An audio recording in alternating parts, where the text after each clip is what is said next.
आकस्मिक सेवाओं के दौरान तत्काल रिस्पांस देने के लिए शुरू की गई डायल 100 पुलिस सेवा अपनी दुर्दशा पर आंसू बहाने के लिए मजबूर हो रही है। वाहन कंडम हो गए हैं। उधर घटना और दुर्घटना से जुड़े फोन कॉल की संख्या निरंतर बढ़ती जा रही है।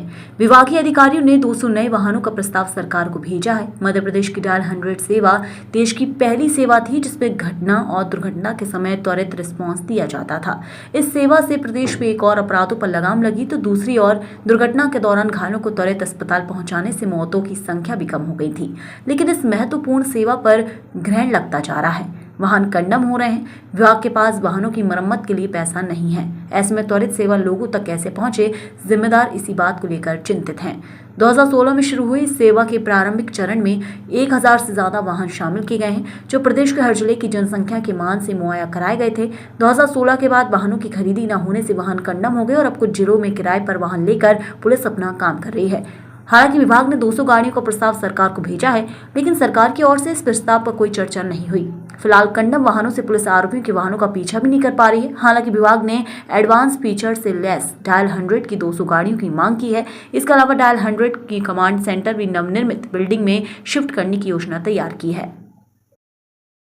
सर, मध्य प्रदेश के अंदर राजधानी भोपाल के अंदर देखा जाए तो डायल 100 की जो है बहुत कंडम गाड़ियाँ हो रही हैं।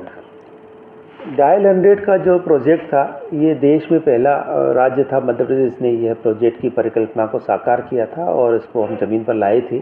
यह प्रोजेक्ट हमारा 2016 में स्टार्ट हुआ था और शुरुआत में इसको 5 साल के लिए इसका टेंडर किया गया था। उस हिसाब से इसकी टेंडर अवधि 2021 में समाप्त हो चुकी है।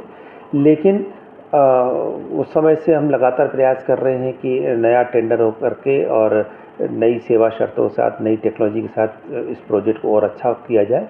लेकिन अभी तक ये चीज़ हो नहीं पाई है और पुराने प्रोजेक्ट को ही सेवा वृद्धि देते हुए इसको चलाया जा रहा है, जिस वजह से उनकी गाड़ियों की कार्य क्षमता में काफ़ी गिरावट आई है। और फिर भी हम अपनी तरफ से प्रयास करते हैं कि इसको हम अधिक से अधिक जनता के जनोन्मुखी बना करके सेवा और सहायता दे सकें। नहीं, डायल 100 की गाड़ियों की कमी का तो ज़्यादा प्रश्न नहीं है, क्योंकि आउट ऑफ रोड तो बहुत कम गाड़ियां हैं। बस ये ज़रूर है कि जो शुरू में गाड़ियाँ आई थी तब वो चूँकि नई थी और अच्छी कंडीशन थी, तो इस वजह से अवेलेबिलिटी ज़्यादा थी। लेकिन अब गाड़ियाँ जो हैं वो 10 साल पुरानी होने की वजह से थोड़ा सा वो प्रॉब्लम हुआ है। बाकी संख्या में तो उतनी ही है, संख्या में कोई कमी नहीं की गई है। और ये ज़रूर है कि हमारे पास जो इवेंट्स हैं वो बल्कि पहले की तुलना में ज़्यादा बढ़ गए हैं। अब हमारे पास पर डे 5000 से अधिक इवेंट हम पूरे प्रदेश में कवर करते हैं। और जहाँ तक रिस्पांस टाइम की बात भी है तो अभी भी एवरेज रिस्पांस टाइम पूरे प्रदेश का 16 मिनट है। डायल 100 की अगर बात करें तो क्या नई कोई योजना आ रही है नई गाड़ियाँ उठाने की?